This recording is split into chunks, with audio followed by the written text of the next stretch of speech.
من مینا احدی در نقش یکی از مادران ریحانه که در خارج کشور برای نجات جان ریحانه جوان از اعدام فعالیت می‌کردم، به شعله پاکروان و فریدون جباری گرامی، مادر و پدر ریحانه، به خانواده عزیز ریحانه و به همه کسانی که برای نجات ریحانه تلاش کردند صمیمانه تسلیت می‌گویم. ریحانه جباری 19 ساله بود که در یک واقعه در معرض تعرض و تجاوز جنسی قرار گرفت و در جریان دفاع از خود ضربه‌ای به سربندی یکی از همکاران قبلی وزارت اطلاعات زد و سرنوشتش عوض شد. ریحانه ظاهراً وارد تله وزارت اطلاعات شده بود. او را در زندان شکنجه کردند و از او اقرار گرفتند که قاتل سربندی است. از 1 سال قبل به یمن یک کمپین گسترده بین المللی نور روشنی بر روی این پرونده تابیده شد. یک طرف ریحانه ایستاده بود با قامتی بلند و صدایی رسا و طرف دیگر نقاب بر صورتان و ترسوهای وزارت اطلاعات که سرنخ ماجرا را در دست داشتند و دنبال یک قاتل بودند تا نقش وزارت مخوفشان در این قتل ناروشن بماند. ریحانه حرف زد. ریحانه قلبش را بر روی میلیاردها نفر باز کرد. ریحانه در قلب میلیاردها نفر جا گرفت.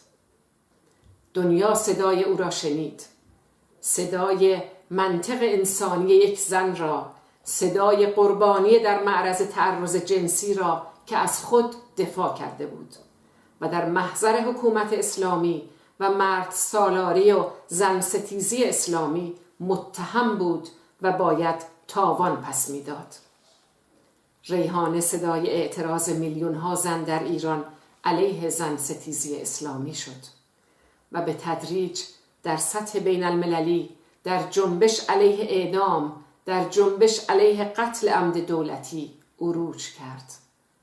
عکس ریحانه که با اعتماد به نفس در مقابل بیدادگاه جمهوری اسلامی از حق و حرمت انسانی خود دفاع می کرد جهانی شد. این عکس تاریخی شد. این عکس سمبل مبارزه علیه اعدام در این دهه در دنیا شد.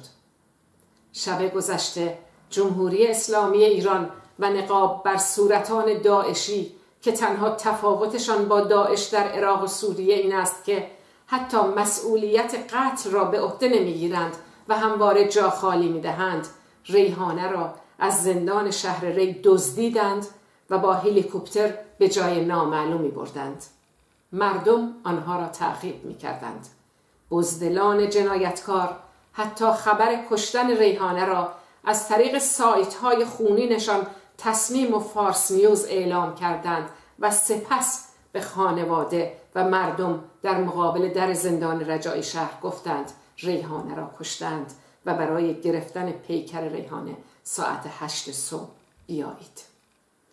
ریحانه را امروز اعدام کردند، شنبه، تا در مقابل زنان و مردان جوانی که به اسید پاشی اعتراض دارند و اعلام اعتصاب عمومی کرده اند چنگ و دندان نشان دهند. ریحانه اعدام شد، اما در مقابل جهان مهر باطلی بر سیستم قضایی قرون وسطایی رژیم اسلامی زد. ریحانه اعدام شد، اما با بخشیدن جان خود از حقوق و حرمت انسانی زنان دفاع کرد. ریحانه اعدام شد، اما در مقابل داعشیان قرن کوتاه نیامد. نام و یاد او جاودانه خواهد ماند.